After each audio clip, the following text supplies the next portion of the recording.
Commander Victoria Hayes stood at the helm of the ESS Horizon, Earth's most advanced deep space exploration vessel, as it approached the mysterious signal source in the Epsilon Eridani system. The signal had appeared 3 months ago, defying all known natural explanations. Signal strength increasing, Commander. Lieutenant James Rodriguez reported from his station, dark eyes fixed on the holographic display. Whatever's generating it, we're getting close. Victoria nodded, her silver-streaked black hair catching the soft blue light of the bridge instruments. 20 years of space exploration hadn't prepared her for what they'd discovered in this system. Structures that shouldn't exist around a star that had been thoroughly surveyed decades ago. Multiple artificial structures detected, announced Dr. Isabella Romano, the ship's lead xenorchaeologist. They're arranged in a perfect geometric pattern around a central facility. Construction appears to predate human civilization by millions of years. The bridge crew fell silent as the implications sank in.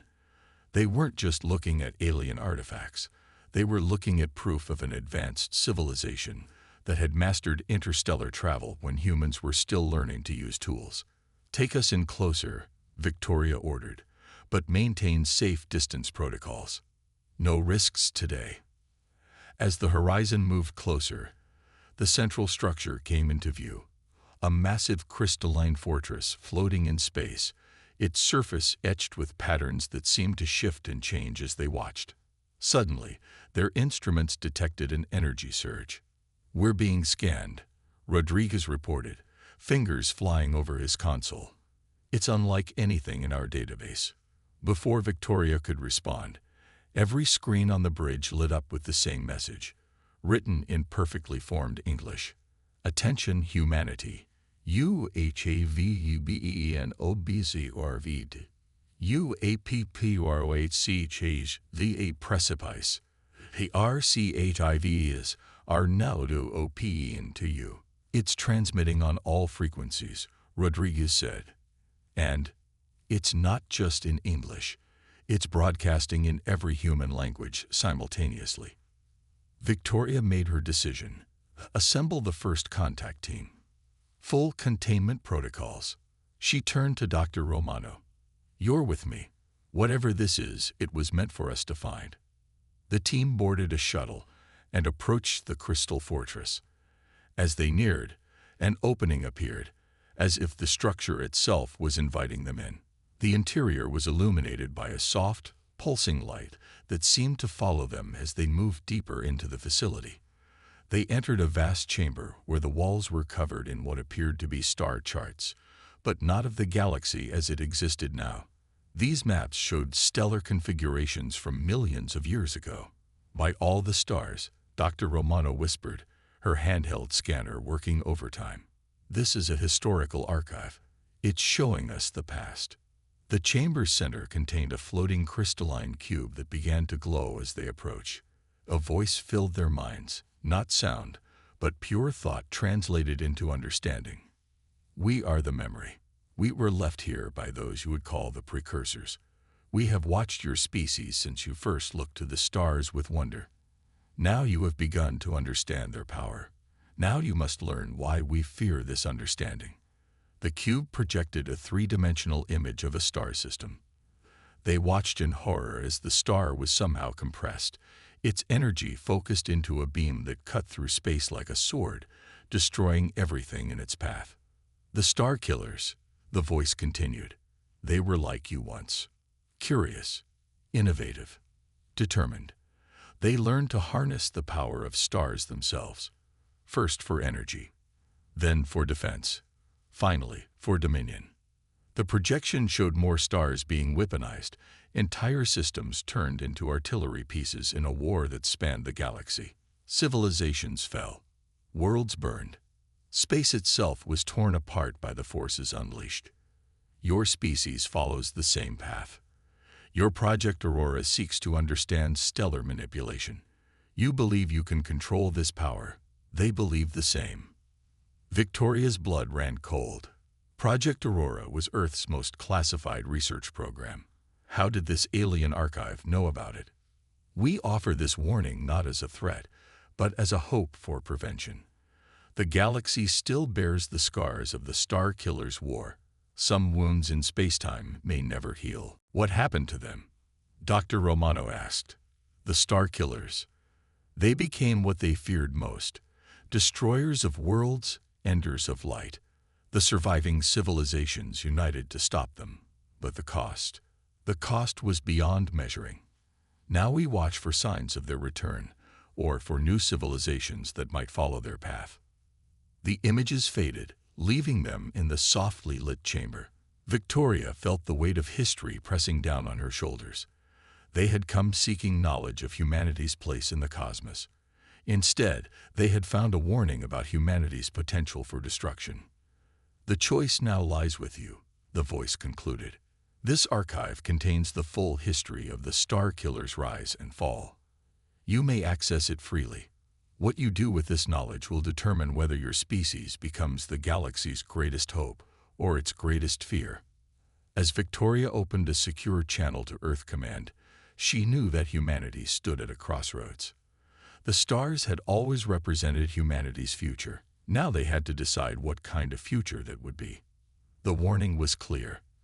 The power to kill stars was the power to end civilization itself. But would humanity listen? Or would they, like the Star Killers before them, be seduced by the promise of ultimate power? The answer would shape the destiny of not just Earth, but the entire galaxy. Dr. Raj Patel stood before the massive observation window of the Project Aurora facility, hidden deep within the Atacama Desert. The experimental stellar manipulation array stretched across the landscape like a mechanical flower, its petals actually being enormous energy collectors pointed skyward. His reflection in the glass showed a man who hadn't slept properly in days, not since the transmission from the ESS Horizon arrived. "The simulations are ready," announced Dr. Natalie Winters, his deputy director, her voice tight with tension. Like everyone else in the facility, she had been working around the clock since learning about the Precursors' warning. Raj turned from the window, his dark eyes scanning the holographic displays that filled the control room. Each screen showed a different aspect of their research into stellar manipulation, work that had seemed so promising just days ago, but now carried the weight of ancient tragedy. "Show me," he said, moving to the central platform where a three-dimensional model of their test star system hovered in the air. Natalie initiated the simulation. They watched as their theoretical stellar manipulation technology interacted with the star's magnetic field. The results were both fascinating and terrifying. With just a few adjustments, they could indeed influence stellar behavior in ways that the Precursors had warned about. "We were closer than we thought," Raj muttered, running a hand through his graying hair. "Much closer." The door slid open, admitting Admiral Helen Marshall, the military overseer of Project Aurora. Her uniform was crisp despite the late hour, her posture rigid with purpose. "Dr. Patel, we need to talk about acceleration." Raj blinked. "Acceleration? Admiral, did you not read the report from the horizon? This technology is exactly what we need," Marshall interrupted. "We've detected multiple artificial signals from the direction of the Arcturus sector. Something's out there, Doctor, and they're watching us. The Defense Council believes we need a deterrent." "A deterrent?" Natalie stepped forward, her voice sharp.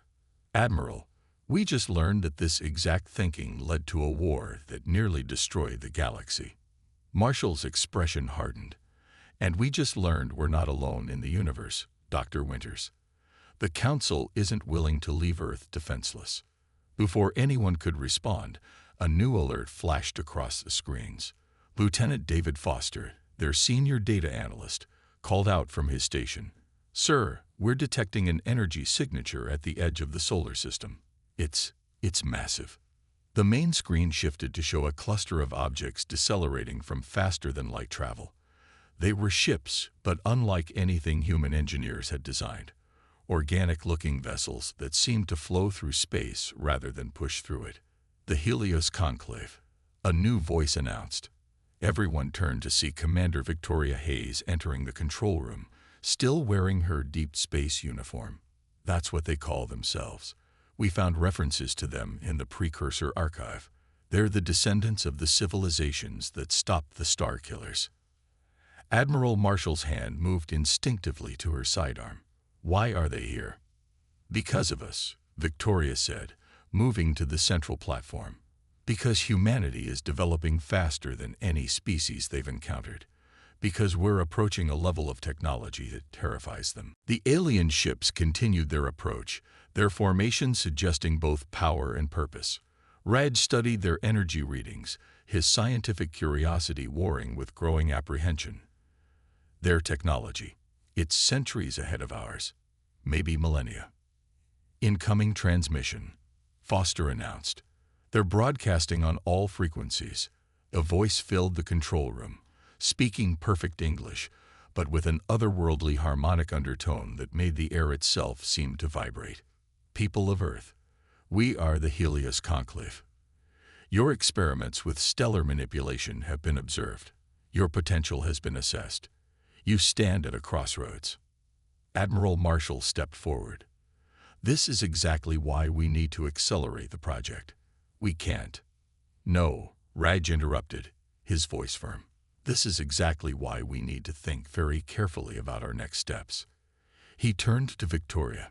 Commander Hayes, what else did you learn from the archive? What happened when the Star Killers were confronted? Victoria's expression was grim. They refused to listen to warnings. They believed they needed the power to defend themselves. In the end, they became exactly what they feared, destroyers of worlds. The alien voice continued. You have 48 of your Earth hours to cease all stellar manipulation research. If you comply, we will open diplomatic relations. If you refuse, the message didn't need to be finished. The threat was clear. Raj looked around the control room, at the faces of his team. Scientists who had dreamed of unlocking the star's secrets, now faced with the knowledge that those secrets might be too dangerous to pursue. He thought of all the progress they'd made, all the potential applications of their research, not just for weapons but for energy, for exploration, for the advancement of human civilization. We need to make a decision, Admiral Marshall said, her voice tight with tension. And we need to make it now. Outside, the experimental array continued its silent vigil, pointing toward stars that now seemed both more promising and more dangerous than ever before. Humanity had reached another turning point in its evolution. But this time, the consequences of their choice would echo across the galaxy. The Helios Conclave waited in space, their ships a reminder that humanity was no longer alone in the universe. And somewhere in the vast darkness between the stars, the echoes of the Star Killers' destruction served as a warning of what they might become. Raj turned to his team, knowing that their next actions would help determine humanity's path forward. Start the shutdown sequence, he said quietly. But back up everything. If we're going to face this crisis, we need to understand exactly what we're dealing with. As his team began the process, he couldn't help but wonder. Were they making the right choice? Or were they surrendering humanity's best chance at defending itself in a universe that suddenly seemed much more dangerous than they had ever imagined? The United Earth Council chamber buzzed with tension as representatives from every nation gathered for the most crucial decision in human history. The massive holographic display at the center of the room showed the Helios Conclave fleet, now stationed just beyond Mars' orbit, their ships arranged in an impossibly perfect geometric pattern.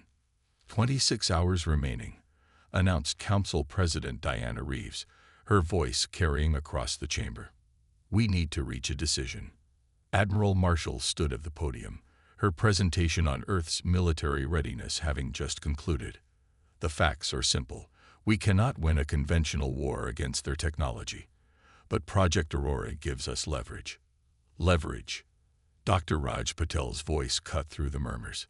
He stepped forward, the dark circles under his eyes testament to sleepless nights spent analyzing the Precursor archive data.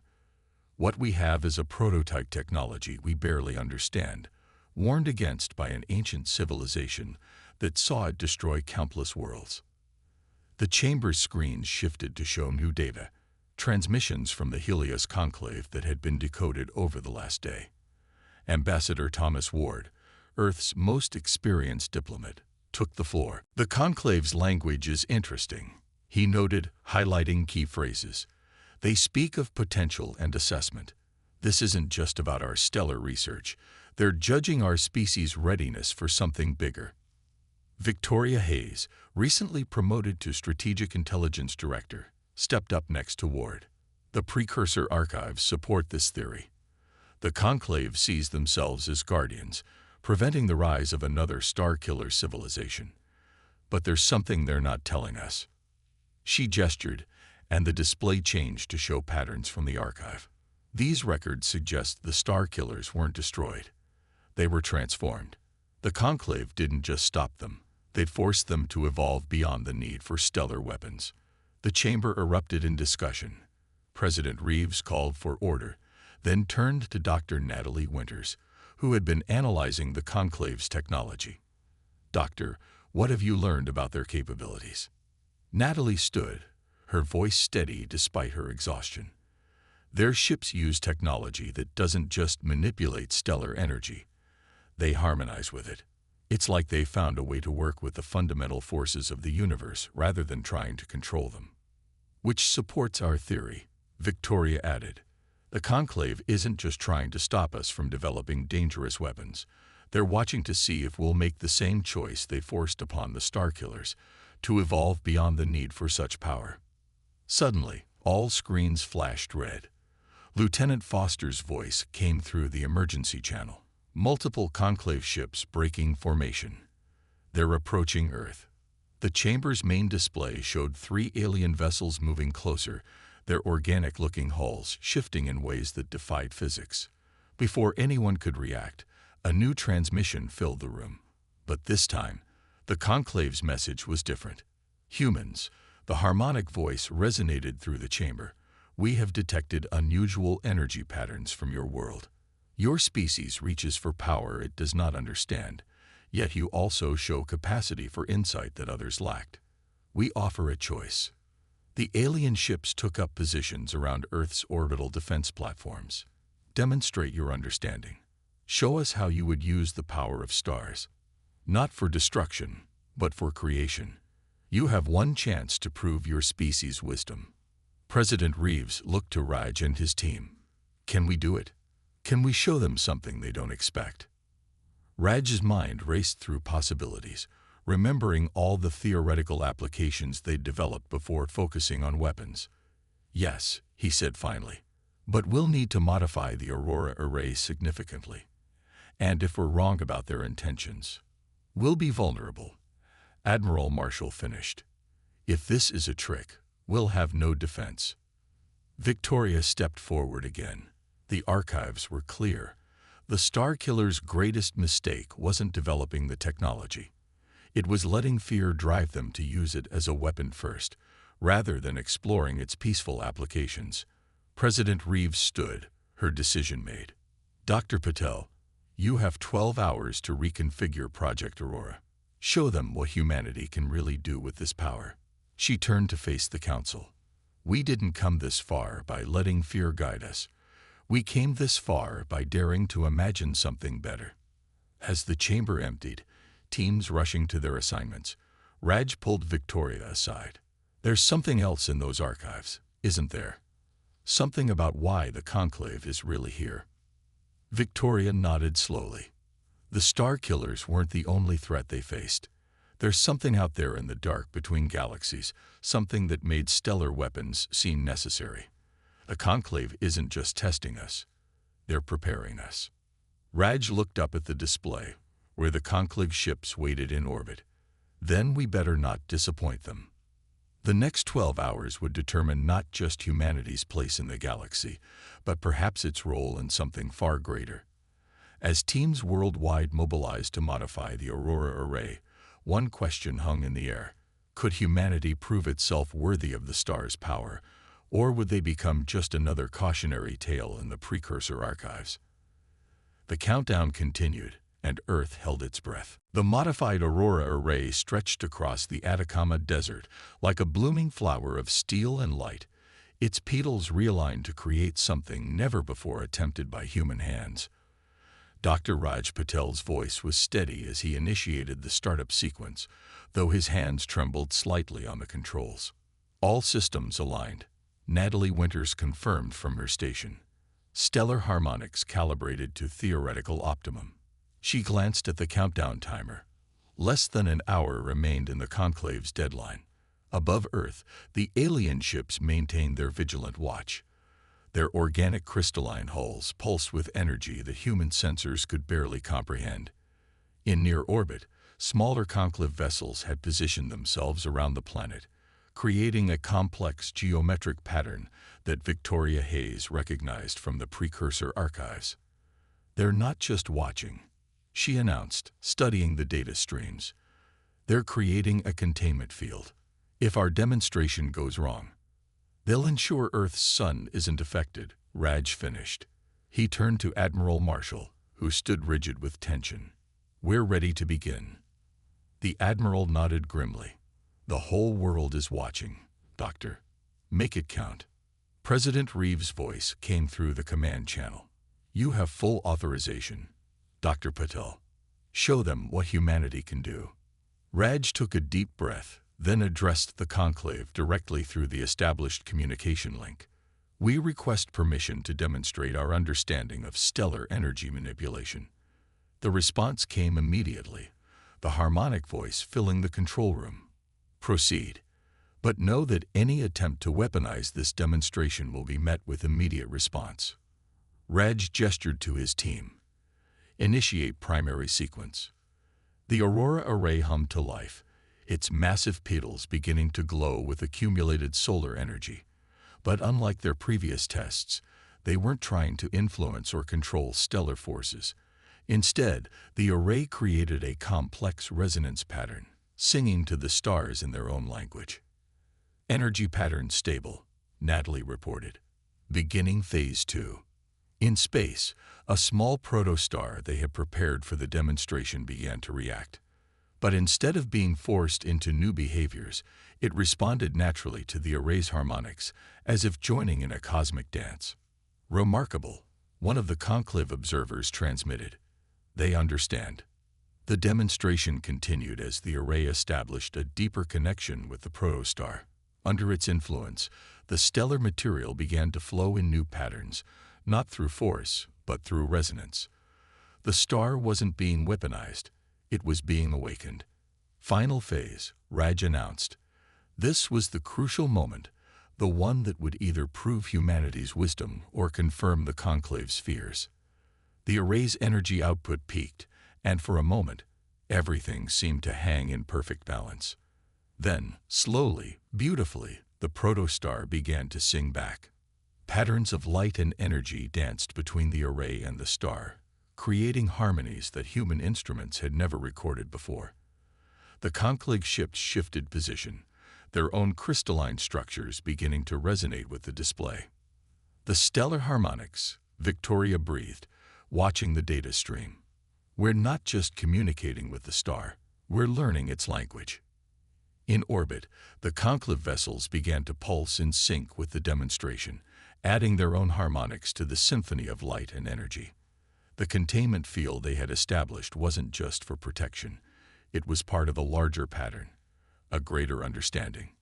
"Energy levels exceeding predicted values," Natalie called out, but her voice held wonder rather than warning. "The star, it's showing us something." The protostar's response had created new patterns, revealing possibilities that neither humans nor the conclave had anticipated. It wasn't just about controlling stellar forces. It was about working with them, understanding them, becoming part of the cosmic dance rather than trying to lead it. Admiral Marshall stepped forward, her military bearing softened by awe. "This isn't a weapon at all, is it? It's a conversation." "More than that," Raj said quietly. "It's an evolution. We thought the Star Killer's power came from their ability to destroy stars. But the real power is in learning to listen to them," Victoria finished. The Conclave's response came not in words but in action. Their ships began to move, forming new patterns around Earth. The containment field shifted, becoming something else, a bridge, a connection, an offering. "Your demonstration is complete," the Conclave announced. "You have shown wisdom where others showed only ambition, but this is not the end of the test. It is merely the beginning." The protostar continued its dance with the aurora array, its light pulsing in patterns that would take years to fully understand. But in that moment, as humans and aliens watched together, something profound had changed. They had been warned about the power to kill stars. Instead, they had discovered the power to wake them up. "Shut down the array," Raj ordered softly, gently. "Let it end naturally." As the demonstration concluded, the control room erupted in contained celebration. But Victoria noticed that the Conclave ships weren't leaving. Instead, they were settling into stable orbits, as if preparing for a longer stay. "They're going to talk to us now," she said. "Really talk to us. Because we showed them something they didn't expect." Admiral Marshall nodded slowly. "We proved we could be trusted with the power of stars. But I get the feeling that was just the first test." The Admiral was right. As the sun set over the Atacama Desert, casting long shadows across the aurora array, humanity stood on the brink of something much bigger than they had imagined. They had reached for the stars not to control them, but to understand them. And the stars, it seemed, had reached back. The vast chamber of the Precursor archive hummed with ancient energy as Victoria Hayes stood before the crystalline memory core, surrounded by representatives from both humanity and the Helios Conclave. The organic crystalline forms of the Conclave delegates shifted in the dim light, their bodies reflecting the same harmonious relationship with stellar energy that their ships demonstrated. "We have witnessed your demonstration," First Speaker Zeraven of the Conclave announced, their voice carrying that distinctive harmonic resonance. "In all our years of watching emerging civilizations, none have shown such creativity in their approach to stellar energy." Dr. Raj Patel stood beside Victoria, still tired from the monumental effort of reconfiguring the aurora array. "We simply followed the path that was always there," he said. "Stars aren't weapons to be controlled. They're partners in the dance of creation." The memory core pulsed, responding to their presence. New images filled the chamber, not of the Star Killer's destruction this time, but of something older, something the Precursors had witnessed eons ago. A vast darkness moving between galaxies, consuming light itself. "Now you understand," Zeraven said. "The true reason for our vigilance. The Star Killers arose in response to this threat, but their fear led them down a path of destruction. We have waited millennia for a species that might find another way." Admiral Marshall, who had insisted on being present, stepped forward. "The void hunger," she said, recalling the term from the recently decoded archives. "That's what's really out there. That's what's coming." "Yes," the first speaker confirmed. "It moves slowly, but it moves. In another 1,000 years, it will reach the edges of our galaxy." The Star Killers sought to fight darkness with darkness, to kill stars before the hunger could consume them. They believed destroying half the galaxy would save the rest.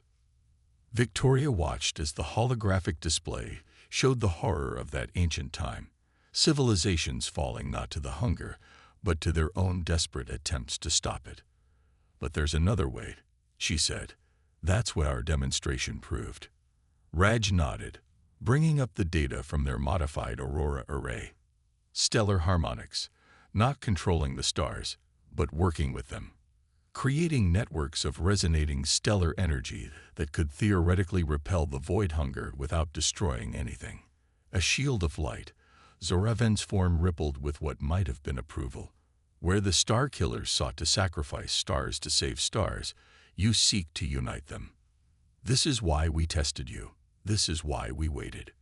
President Reeves, attending via hologram from Earth, spoke up. "You're proposing an alliance." More than an alliance, another Conclave member moved forward, their crystalline form catching the light. "We propose evolution. Your species has the insight we need. We have the technology you lack. Together, we might achieve what neither of us could alone." The memory core suddenly blazed with new light, projecting an image of the galaxy unlike anything they'd seen before. Stars connected in vast networks of energy, working in harmony to create something greater than the sum of their parts. The Precursors left this facility not just as a warning, Victoria realized, but as a beacon. They knew someday a species would come that could see beyond the obvious use of stellar power. They were waiting for us to prove we could be better than the Star Killers. 1,000 years, Admiral Marshall mused. To prepare a defense against something that consumes entire galaxies. 1,000 years to evolve, Raj corrected. To learn to work with the fundamental forces of the universe in ways we've only dreamed of. To become something new. First speaker Zaravan extended a crystalline appendage, offering what was clearly a formal gesture. The choice, as always, remains yours. Will humanity join us? Will you help us light the way against the coming darkness? Victoria looked at the faces around her, human and alien, each carrying hopes and fears for their civilization's future. She thought of the long journey that had brought them here, from the first discovery of the Precursor facility to the moment they chose to demonstrate creation rather than destruction. President Reeves straightened, her hologram flickering slightly. We accepted the challenge to prove ourselves worthy of the star's power. Now we accept the responsibility that comes with that proof. The chamber's light shifted, and the memory core displayed one final image. A possible future where life thrived among the stars, defended not by weapons that killed suns, but by civilizations that had learned to speak their language. The Star Killer's legacy ends here, Victoria declared. Let humanity's legacy be one of light. As human and conclave representatives began discussing the practical details of their unprecedented partnership, the ancient facility seemed to pulse with renewed purpose. The warning left by the Precursors had served its purpose, not just to prevent the rise of new star killers, but to ensure that when humanity reached for the power of stars, they would grasp it with wisdom rather than fear. 1,000 years to prepare, 1,000 years to evolve, 1,000 years to prove that the stars need not die to save life, but could instead be awakened to their full potential as guardians of all living things. The journey ahead would be long, but as Victoria watched humans and conclave members working side by side, she knew they had chosen the right path. They had been warned about the power to kill stars, and in heeding that warning, they had discovered something far greater, the power to unite them. The stars above Earth that night seemed to shine a little brighter, as if they too knew that their future had just changed. Humanity had reached for the stars not to control them, but to join them in the grand dance of creation, and in doing so, they had begun their greatest adventure yet.